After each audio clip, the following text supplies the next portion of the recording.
Региональные телеканалы покажут прямую линию с главой Якутии Айсеном Николаевым. Трансляция пройдет в пятницу, 26 апреля в 19:00 по якутскому времени. Руководитель региона затронет темы общественно-политической и социально-экономической жизни республики, ответит на вопросы, волнующие якутян. Также трансляцию прямой линии можно будет увидеть в социальных сетях телеканала «Якутия-24», в Facebook и во ВКонтакте. На телеканалах Якутия-24, ВК Саха, а также на канале Россия-24 и на радиоканале ТЭТ-ТИМ у нас пройдет прямой эфир, прямая линия с участием главы Республики Саха-Якутия Айсена Сергеевича Николаева. Прямой эфир начнется в 7 вечера ровно и продлится 2 часа.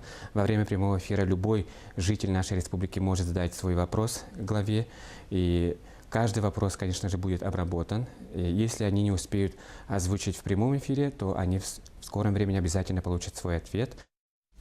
Напомню, что в прошлом году в ходе первой прямой линии с Николаевым за 2 часа эфира поступило около 200 вопросов. Глава региона тогда успел ответить на 35. Они касались ликвидации весеннего паводка, добывающих компаний, системы ЖКХ, поддержки сельхозтоваропроизводителей и нехватки мест в школах столицы региона. Еще раз напомню, что эфир пройдет в эту пятницу в 19 часов по местному времени.